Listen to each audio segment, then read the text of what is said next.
देखिए फ़्रांस एक ऐसा मुल्क है कि अगर आप यहाँ पे मेहनत करते हैं ना तो ये आपकी ज़िंदगी बदल देगा, इतना माला माल करेगा कि आप सोच भी नहीं सकते। ये कि यही वो मुल्क है जो कि एक असाइलम सीकर आता है यहाँ पे, खाली हाथ आता है अपने मुल्क से, यहाँ आकर पनाह की दरख्वास्त देता है, तो उसको भी ये घर भी देते हैं फ्री मेडिकल भी देते हैं, उसके बच्चे अगर हैं तो बच्चों का भी फ्री मेडिकल, और इसके साथ साथ उनको माहाना ख़र्चा भी दिया जाता है। अगर वो घर लें तो फिर उनको 225 यूरो हर महीने खर्चा, जेब खर्च दिया जाता है, और अगर वो घर नहीं लेते तो उनको 425 यूरो ये घर बैठे खर्चा देते हैं जब तक उनका केस चलता रहता है।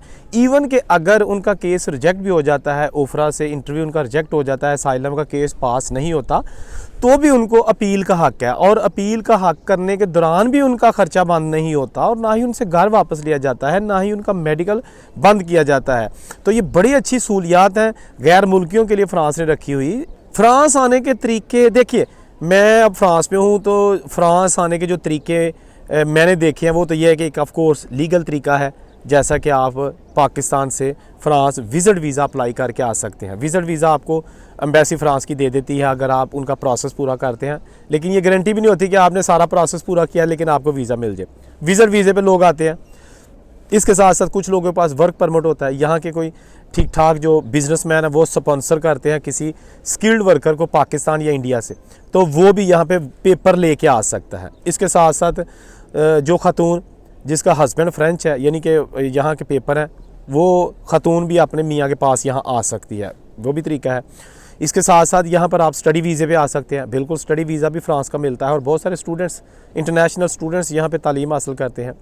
इसके साथ साथ जो मेजॉरिटी है वो है जो डंकी लगा के आए हैं, यानी कि इलीगल तरीके से पाकिस्तान से कराची, फिर कोयटा, फिर ईरान, और उसके बाद ईरान से फिर होते हुए तेहरान, तुर्की, और तुर्की से फिर आगे जैसे भी है कुछ लोग इटली की तरफ निकल जाते हैं, और वहाँ से फिर होके या फ्रांस आ जाते हैं, या वो जर्मनी, मतलब यूरोप के किसी भी मुल्क में वो जहाँ उनका दिल करता है वो चले जाते हैं। और वहाँ जाके फिर सबसे पहला काम यही होता है कि जो इलीगल तरीके से बंदा पाकिस्तान से आता है वो असाइलम करता है, अजील करता है, ताकि वहाँ पर उसको रहने का एक कानूनी जवाज़ मिल सके। क्योंकि अजील करने से ये होता है कि आपको फौरी तौर पर आर्जी पेपर मिल जाते हैं। आर्जी पेपर मींस कि आपको ना पुलिस पकड़ सकती है जब तक आपका केस चलता है, ना आपको कोई मसला हो सकता है, आपको घर भी मिल जाता है, ख़र्चा भी मिलता रहता है। तो हर बंदा कोशिश करता है कि सबसे पहले अजील कर ले। गो के बहुत सारे, यानी ज़्यादातर केसेस रिजेक्ट ही होते हैं, अजील के बहुत ज़्यादा केसेस को पास नहीं होते यहाँ पे, लेकिन उसके बावजूद ये टाइम निकालने के लिए एक ना बड़ा अच्छा ज़रिया बना हुआ है। देखिए इसी तरह अगर इटली में भी है, इटली में भी आप असाइलम कर सकते हैं, लेकिन वहाँ पैसे थोड़े हैं, वहाँ आपको कैंप देते हैं, लेकिन फ्रांस में पैसे ज़्यादा हैं।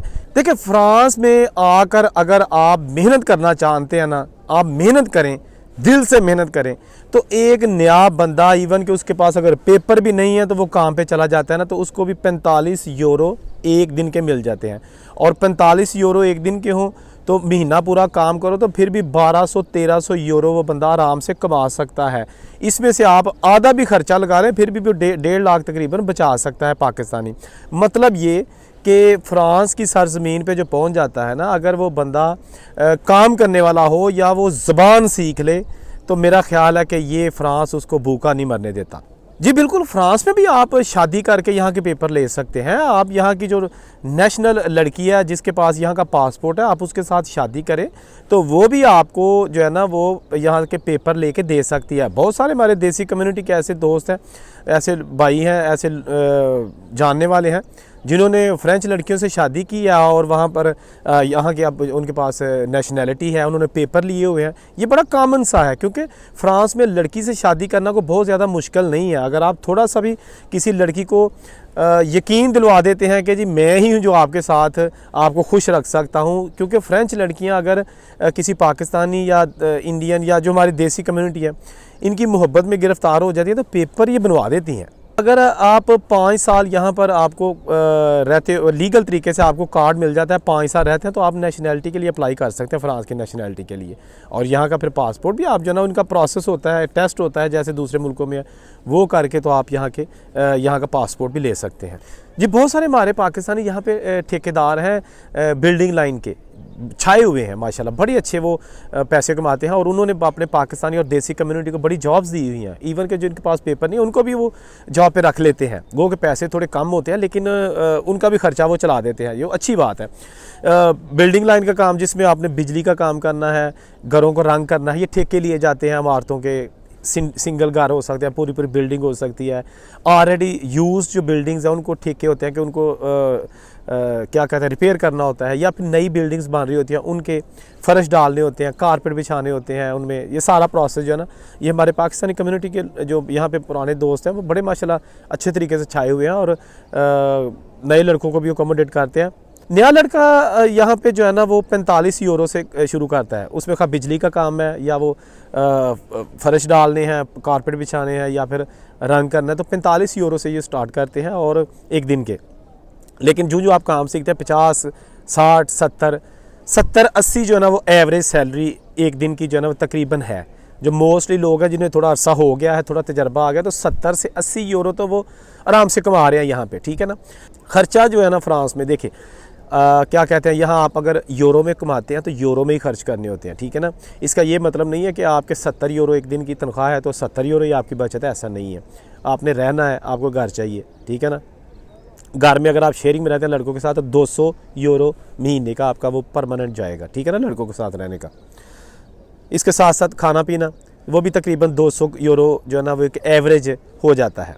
बाज़ लोगों का ज़्यादा भी हो जाता है, बाज़ का कम भी हो जाता है, लेकिन मैं बात कर रहा हूँ एक मज़दूर तबका जो एवरेज ज़्यादा खर्ची फजूल खर्ची नहीं करता, लेकिन 200 तक जो है ना उसका शेयरिंग में रहते हुए इतना महीने का ख़र्चा हो जाता है। तो 400 यूरो तकरीबन ये उसका खाने पीने का और घर का हो जाता है। इसके अलावा कार्ड बनाना होता है, वो भी उसमें 50 यूरो आप कह लें महीने के। आपने जो ट्रांसपोर्ट का कार्ड होता है, ट्रेन का, मेट्रो का, बस का, तो ख़र्चा होता है। मतलब ये नहीं है कि आप जितना कमाते हैं उतना ही आपका बच जाता है, ख़र्चा होता है। लेकिन उसके बावजूद आप इतना कमा सकते हैं कि आप यहाँ ख़र्चा भी करें और पाकिस्तान में अपनी फैमिली को भी लुक आफ्टर करें। और बाज़ लोगों ने तो माशाल्लाह बड़ी अच्छी जायदादें भी पाकिस्तान में बनाई हुई हैं। तो भाई यही सरज़मीन है, क्या कहते हैं, जिसका खाना चाहिए उसकी बात तारीफ़ी नहीं करनी चाहिए।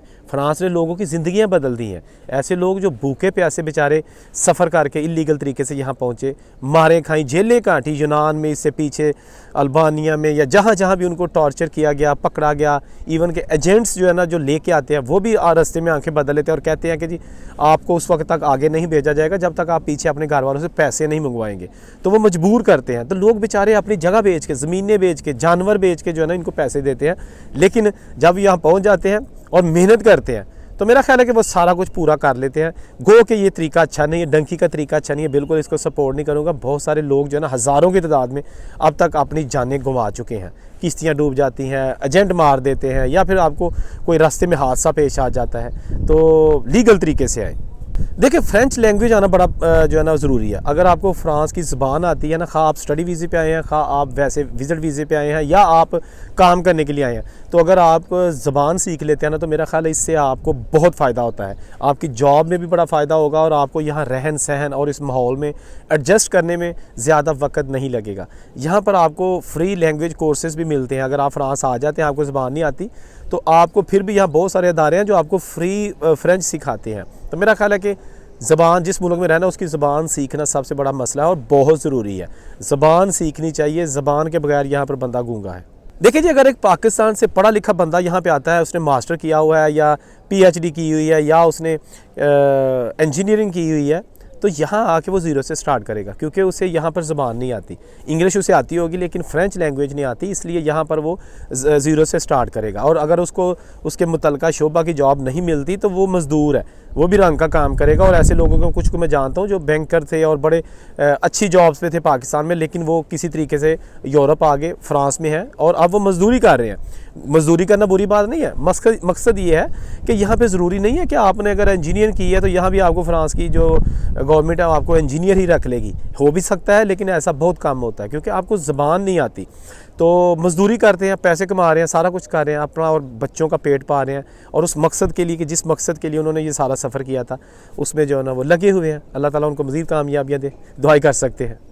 देखिए फ्रांस में असाइलम करने का बड़ा सादा सा तरीका है। आप यहाँ जब आते हैं तो उनको कॉल भी कर सकते हैं, जो कि आपके पास अगर गूगल पे नंबर सर्च कर लें कि how to zeal in France, तो मेरा ख्याल है उससे आपको इन्फॉर्मेशन भी मिल सकती है। उसकी डिटेल वीडियो यूट्यूब पे मौजूद है। लेकिन उनके दफ्तर भी होते हैं, हर शहर में दफ्तर होते हैं। आप दफ्तर में चले जाएँ, सीधी सी बात है, वहाँ जाके उन्हें कहें कि जैसे भी है वो समझ जाते हैं, उनको आप बताएं, अपनी ज़ुबान में बता दें कि जी मुझे अज़ील करनी है, तो वो आपको जो है ना वो उसका प्रोसेस शुरू कर देंगे। और कुछ दिन लगेंगे कि आपके सारे फॉर्म वगैरह उन्होंने फिल करने, आपकी पूरी हिस्ट्री लेनी है, कहाँ से आए हैं, कैसे आए हैं, आपकी फैमिली के नाम सारे लिखेंगे, आपकी तस्वीरें बना लेंगे। उसके बाद आपको परफेक्चर की डेट दे देंगे। परफेक्चर में जाके आपके फिंगरप्रिंट्स होंगे, वहाँ पर ओफ़ी का नुमाइंदा होगा। ओफ़ी यहाँ पे जो इमिग्रेशन का ऑफिस है, इमिग्रेशन का दफ्तर है, उसका एक नुमाइंदा होगा। वो आपके हल्का सा इंटरव्यू करेगा। आपका अगर ज़बान नहीं आती तो वो ट्रांसलेटर होगा साथ, आपकी ज़बान में बात करेगा। तो वो आपसे पूछ लेगा, आपके हालात देख लेगा और उसके बाद फिर फैसला करेगा कि आपको घर देना है, पैसे कितने देने हैं वो डिसाइड करेगा। और पैसों का ये है कि अगर वो आपको घर देते हैं तो फिर 225 यूरो महीने के साथ आपको पैसे भी देंगे। और पैसे कैश नहीं देंगे, वो एक ATM जैसा बैंक कार्ड होता है, वो आपको दे देंगे। आप उस कैश से आप कुछ भी ख़रीद सकते हैं। ऑनलाइन, यानी कि आप ऑनलाइन देखें ना कुछ ख़रीदते हैं, वो नहीं आप ख़रीद सकते। इसके साथ साथ आप वो पैसे विदड्रॉ ATM से नहीं करवा सकते। जस्ट आप बाय कर सकते हैं, शर्ट्स, पैंट्स, खाने पीने की चीज़ें, कुछ भी आप ख़रीद सकते हैं उससे। तो ये जनाब सहूलियात हैं असाइलम सीकर्स के लिए। उसके बाद उनका जब तक इंटरव्यू नहीं होता ओफ्रा फ्रांस में, पेरिस में उनको बुलाया जाता है। तो वहाँ इंटरव्यू के बाज़ का एक इंटरव्यू हो जाता है, बाज़ के 2 होते हैं।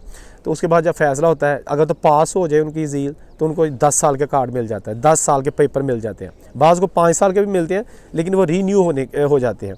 तो ये एक मतलब है, उनको गुड लक होती है कि उनके पेपर पास हो जाते हैं। और अगर रिजेक्ट हो जाते हैं तो फिर डेफिनेटली उनको अपील का हक़ है, लेकिन उनके पैसे बंद नहीं होते, वो सिलसिला चलता रहता है। तो वो अपील कर सकते हैं SNDA में। SNDA उनको कहते हैं, जो अपील का अदारा है। तो अगर SNDA का भी केस रिजेक्ट हो जाता है फिर आप कोर्ट में जा सकते हैं। बहरहाल ये टाइम आपका काफ़ी निकलता जाता है और इस तरह आप जो भी मतलब है आपका फर्दर प्लान हो आप वो कर सकते हैं। हाँ, पुर्तगाल में लोग जाते हैं क्योंकि पुर्तगाल की इमिग्रेशन ओपन है। और अगर आप वहाँ जाके पेपर अप्लाई करते हैं तो कुछ लोग ऐसे हैं जो फ्रांस में जॉब करते हैं, लेकिन अपने आप को शो करते हैं कागज़ों में कि वो पुर्तगाल में बैठे हैं। तो यहाँ से एजेंट के ज़रिए वो पुर्तगाल में जो हुकूमत है ना उनको टैक्स पे करते रहते हैं और उनका कॉन्ट्रैक्ट लगा होता है, कॉन्ट्रा उसको कहते हैं। तो यहाँ से वो फ्रांस से पैसे कमाते हैं और फ्रांस में जो है पुर्तगाल में जो है ना अपना टैक्स दे के पेपरों का प्रोसेस जारी रखते हैं। उससे ये होता है कि पुर्तगाल के पेपर बनना थोड़ा जल्दी दे देते हैं। 1.5 साल में पेपर आपको मिल जाते हैं और आप पाकिस्तान आने जाने के काबिल हो जाते हैं। क्योंकि जो डंकी लगा के मोस्टली लोग आते हैं और उनके पेपर नहीं बनते तो वो फिर पाकिस्तान नहीं जा सकते। अगर वो पाकिस्तान जाएंगे तो फॉर एवर जाएंगे, वापस नहीं आ सकते। तो इसलिए लोगों की कोशिश होती है कि पुर्तगाल के पेपर ले लें। तो काम हम बेशक France, Italy, Germany, Belgium, Norway वगैरह जहाँ भी ये यूरोपियन कंट्रीज़ है वहाँ पर करें। लेकिन जब हमने पाकिस्तान जाना हो तो हम यूरोपियन मुल्कों से पुर्तगाल चले जाएँ, पुर्तगाल से अपने कार्ड के ज़रिए पाकिस्तान, और पाकिस्तान से फिर पुर्तगाल, और पुर्तगाल से फिर आप जिस मुल्क में यूरोपियन कंट्री के किसी भी मुल्क में आप जॉब करते हैं तो वहाँ पे आप वापस आके काम कर सकते हैं।